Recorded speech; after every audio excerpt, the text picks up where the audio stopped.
Daur air atau hidrologi. Ketersediaan air di bumi kita dapat terus dijaga karena adanya proses kerja alam melalui daur air atau hidrologi. Nah, daur air itu dilakukan mulai dari proses evaporasi. Evaporasi ini adalah proses penguapan air yang ada di permukaan bumi dikarenakan adanya energi panas dari matahari. Air dalam bentuk cair dari berbagai sumber, misalnya seperti laut, danau, sungai, tanah, dan lain sebagainya, akan berubah menjadi uap air dan menguap ke atas lapisan atmosfer.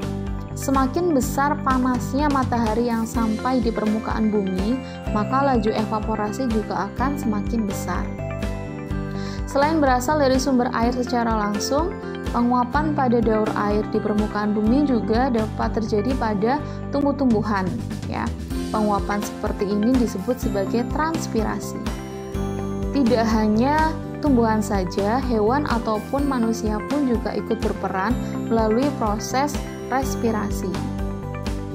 Kemudian sesudah dari penguapan, sublimasi juga berkontribusi dalam pembentukan uap air.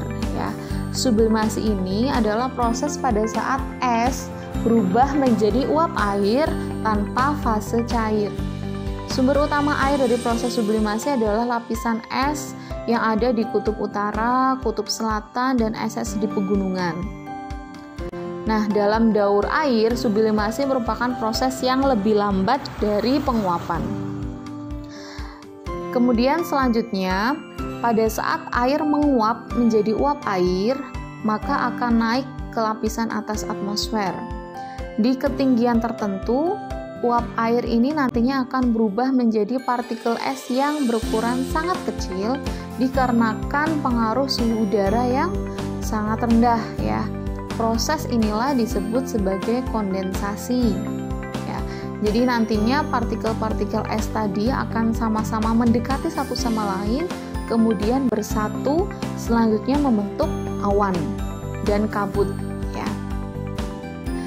Nah, awan yang tadi ya, yang terkondensasi ini akan terbawa oleh angin. Ya, kemudian pastinya apabila keadaan itu sudah semakin jenuh, ya, awan atau uap air yang terkondensasi pasti akan turun ke permukaan bumi itu sebagai hujan, ya, karena pengaruh perubahan suhu.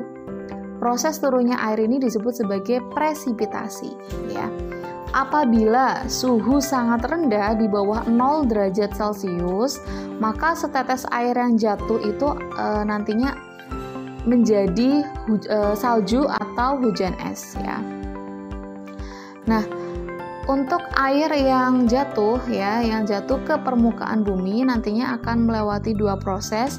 Yang pertama disebut sebagai limpasan atau runoff ya. Jadi runoff sendiri ini adalah proses air yang sedang mengalir di atas permukaan bumi ya. Kemudian dia bergerak ke tempat yang lebih rendah melalui saluran-saluran air seperti misalkan sungai dan intinya kembali lagi ke laut ya. Namun tidak semua air itu terbawa melalui proses runoff tadi ya.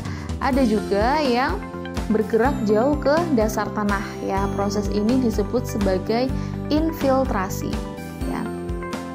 Jadi infiltrasi di dalam tanah, air itu akan bergerak melalui pori-pori tanah dan bebatuan menuju ke permukaan air tanah ya.